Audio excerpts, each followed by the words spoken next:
नमस्कार दोस्तों, स्वागत है आपका मिशन सिविल सर्विसेज में।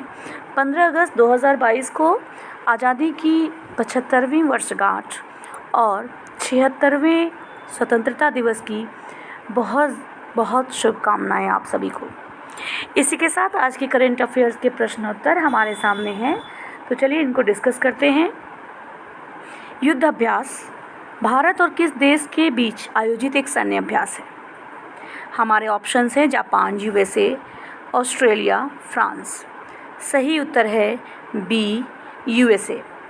भारत और अमेरिका अक्टूबर 2022 में उत्तराखंड के औली में युद्ध अभ्यास नाम के एक पखवाड़े तक चलने वाले मेगा सैन्य अभ्यास का आयोजन करेंगे।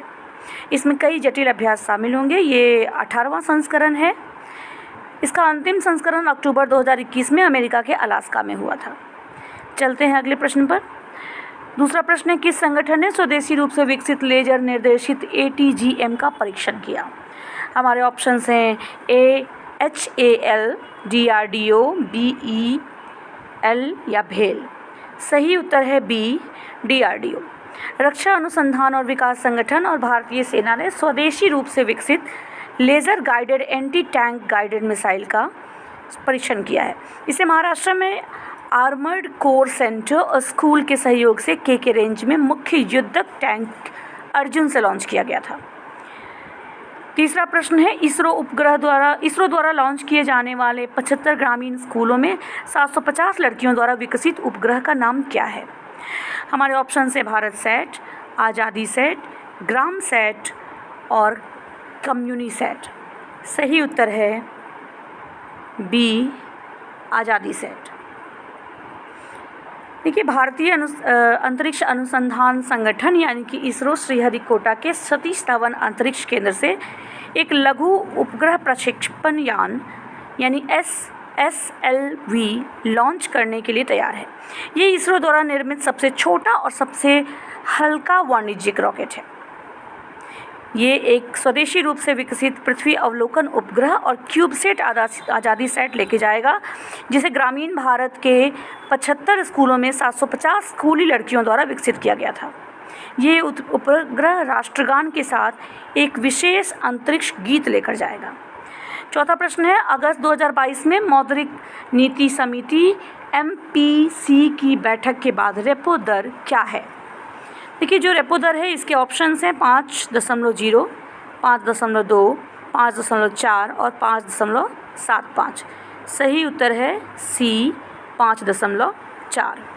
भारतीय रिजर्व बैंक के गवर्नर शक्तिकांत दास की अध्यक्षता वाली मौद्रिक समिति जो है मौद्रिक नीति की समिति, इसने रेपो रेट को 50 आधार अंक BPS बढ़ाकर 5.40% कर दिया है। उच्च मुद्रास्फीति को बनाए रखने के लिए इस निर्णय को लिया गया था।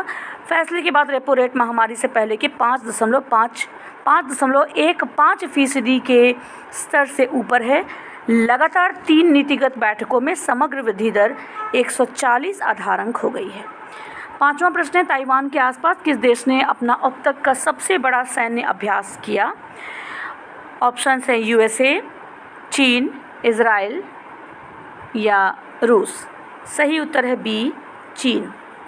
चीन ने बैलिस्टिक मिसाइलों को दागा और लड़ाकू जेट और युद्धपोतों को तैनात किया क्योंकि उसने ताइवान के आसपास अपना सबसे बड़ा सैन्य अभ्यास शुरू किया। ये बल का एक प्रदर्शन है और ये अमेरिकी हाउस स्पीकर नैन्सी पेलोसी की द्वीप की यात्रा के प्रतिशोध के रूप में शुरू किया गया था। छठा प्रश्न है, यूनेस्को की महत्वपूर्ण लुप्तप्राय विरासत वेधशालाओं की सूची में किस राज्य की खगोलीय वेधशाला को शामिल किया गया है? ऑप्शन है महाराष्ट्र, बिहार, पश्चिम बंगाल और केरल। सही उत्तर है B, Bihar. LS college Muzaffarpur में खगोलीय वेधशाला को विश्व की महत्वपूर्ण लुप्तप्राय विरासत वेधशालाओं की यूनेस्को सूची में शामिल किया गया है। इसे 1916 में एक कॉलेज के प्रोफेसर के द्वारा खगोलीय वेधशाला की आवश्यकता महसूस करने के बाद विकसित किया गया था। अगला प्रश्न है, लार्सन एंड टुब्रो ने IT और ITES प्रौद्योगिकी पार्क स्थापित करने के लिए किस राज्य के साथ समझौता ज्ञापन पर हस्ताक्षर किए? सही उत्तर इनमें से हमें देखना है तमिलनाडु, गुजरात, कर्नाटक और महाराष्ट्र, और इसका सही उत्तर है बी, गुजरात। लार्सन और टुब्रो ने बड़ोदरा में एक IT और IT सक्षम सेवा प्रौद्योगिकी पार्क स्थापित करने के लिए गुजरात राज्य सरकार के साथ एक समझौता ज्ञापन पर हस्ताक्षर किए। L&T इस IT पार्क को अगले 5 वर्ष में 7,000 करोड़ रुपए के निवेश से विकसित करेगी। ये 1 वर्ष में 2,000 इंजीनियरों और अन्य पदों के लिए रोजगार भी प्रदान करेगा। अगला प्रश्न है, विश्व का सबसे बड़ा तैरता सौर ऊर्जा संयंत्र किस राज्य में बन रहा है या बनाया जाना है? ऑप्शन है राजस्थान, मध्य प्रदेश, गुजरात, बिहार। सही उत्तर है बी, मध्य प्रदेश।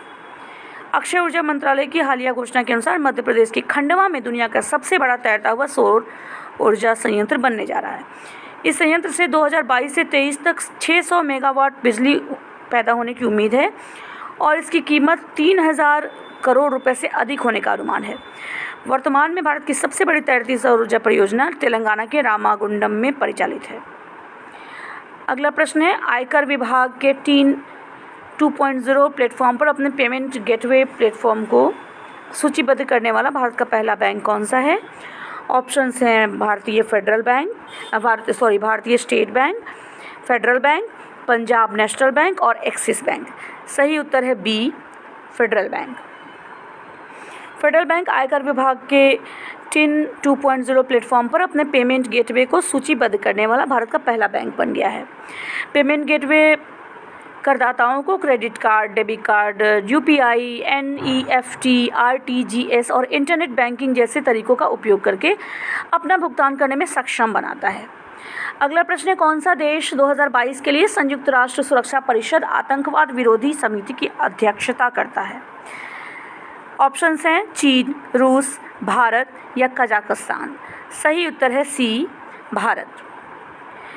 भारत आतंकवाद के खिलाफ एक विशेष बैठक के लिए अक्टूबर में अमेरिका, चीन, रूस सहित संयुक्त राष्ट्र सुरक्षा परिषद के 15 देशों के राजनयिकों की मेजबानी करने के लिए तैयार है। भारत 2 साल के कार्यकाल के लिए संयुक्त राष्ट्र सुरक्षा परिषद का निर्वाचित गैर स्थायी सदस्य है। परिषद में भारत का कार्यकाल इस साल दिसंबर में समाप्त होगा। और आपको बता दें कि भारत 2022 के लिए सुरक्षा परिषद की आतंकवादी विरोधी समिति की अध्यक्षता तो करता ही है। इसी के साथ फ्रेंड्स हमारे आज के प्रश्न समाप्त होते हैं। अगर आपने अभी तक हमारे चैनल को सब्सक्राइब नहीं किया है तो सब्सक्राइब करें, अपने दोस्तों के साथ शेयर करें ताकि हम आपके लिए और भी आगे वीडियो बनाते रहें। और करेंट अफेयर की PDF आपको चाहिए तो हमारे टेलीग्राम ग्रुप पर आपको मिल जाएगी आसानी से। हमारा ग्रुप ज्वाइन करें, मिशन सिविल सर्विसेज नाम से हमारा ग्रुप है टेलीग्राम पे, आप सर्च करके ज्वाइन कर सकते हैं। एक बार फिर से आप सभी को स्वतंत्रता दिवस की ढेर सारी शुभकामनाएं। जय हिंद।